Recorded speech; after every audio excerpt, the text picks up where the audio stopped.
Question 21.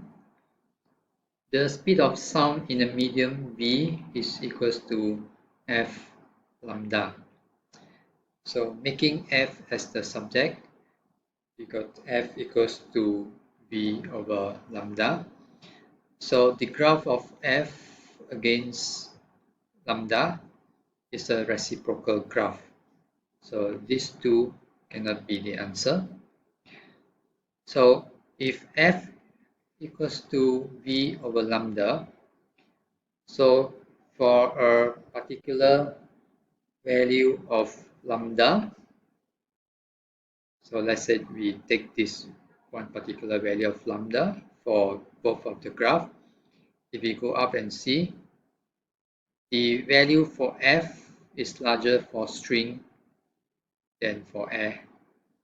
For this, the value for F is larger for air than for string. So the F will depend on the value of V for a particular value of lambda. And since we are told that the speed of sound in string is 440 and in air is only 330. So definitely the string would give us a much larger frequency.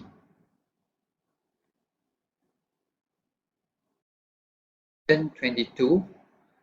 So we have the wave of x given the frequency is f. So for x, if let's say this is the time period t for x, therefore this is the wave for y, this is the period for y. So the period for, we can see the period for y is twice the period for x. So 1 over the period for y is the same as 1 over twice period of x. So this will become the frequency of y. So therefore this will be 1 over 2, 1 over t is given as the frequency of x.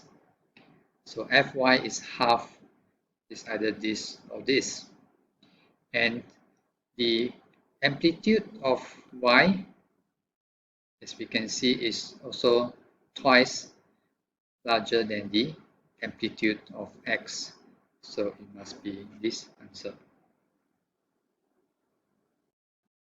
For question 23, we are given the first harmonic occur when the length of the tube is x.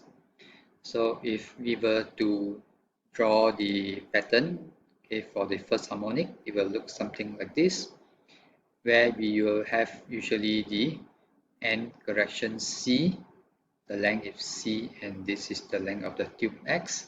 So this wavelength is lambda over 4.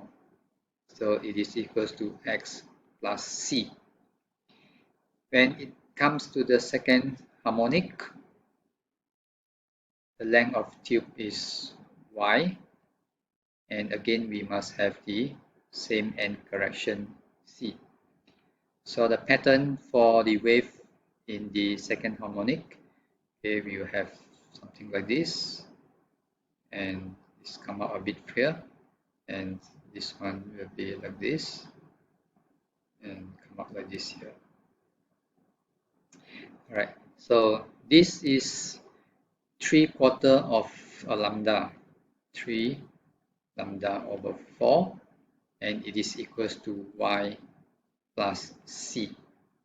So if I call this, the first one as equation 1 and the second as equation 2, and if I take 2 minus 1, I will get 2 over 4, which is 1 over 2 lambda equals to y minus x, and therefore lambda equals to 2 times of y minus x.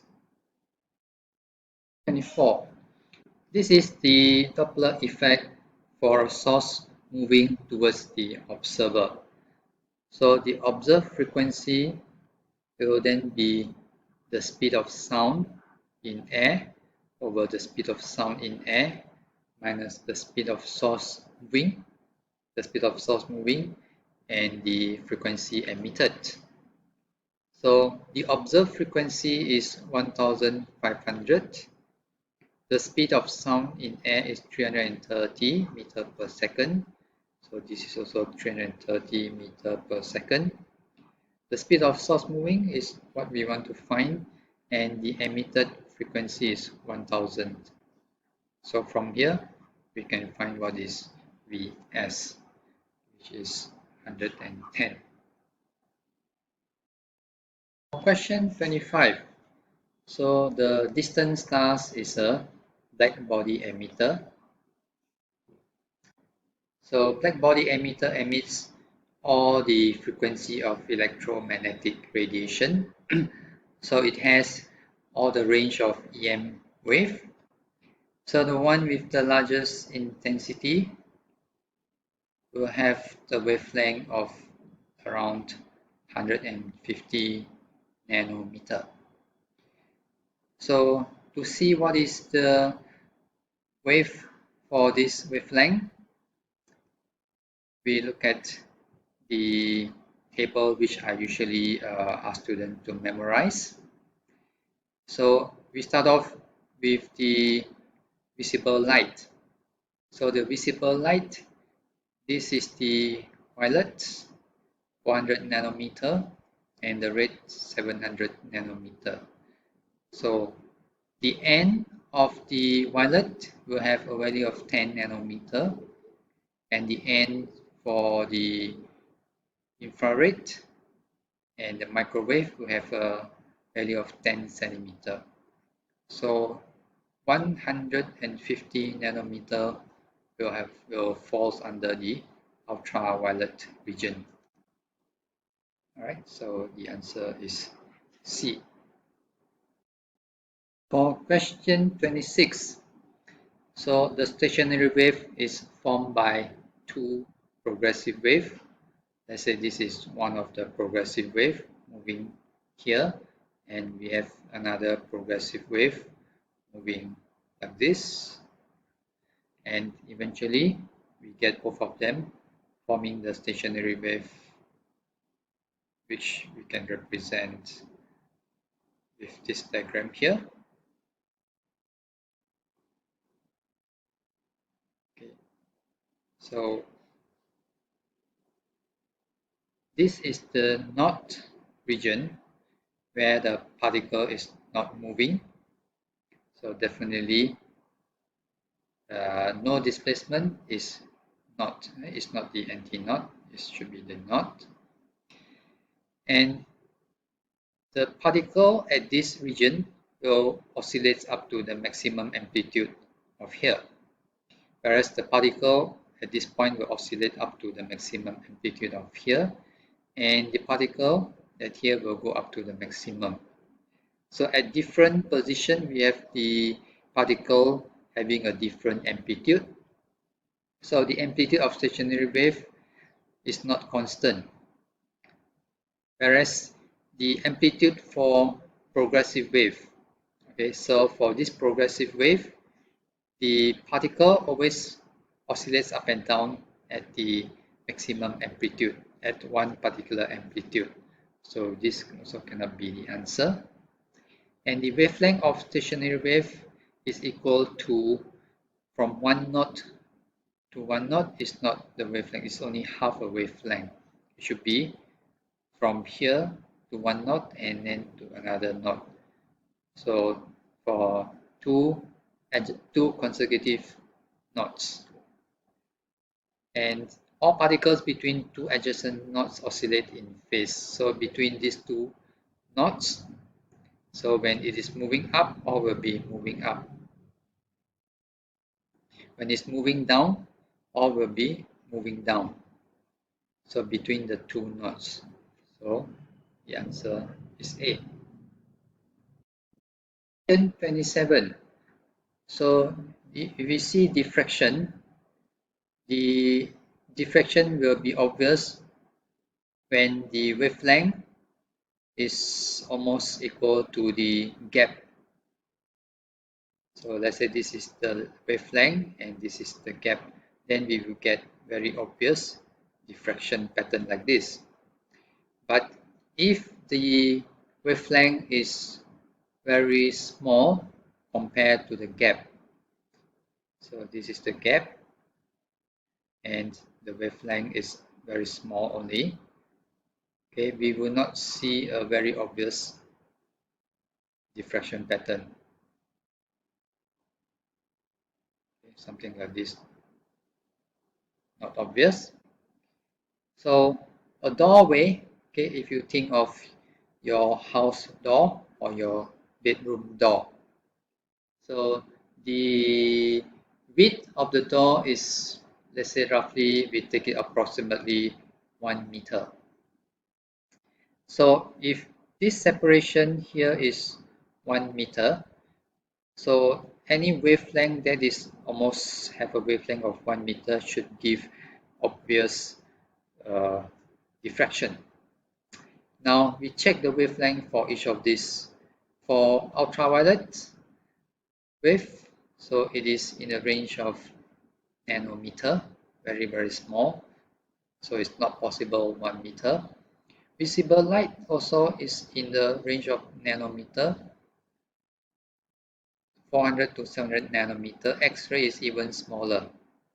So the only possible is sound waves. Okay, we can check.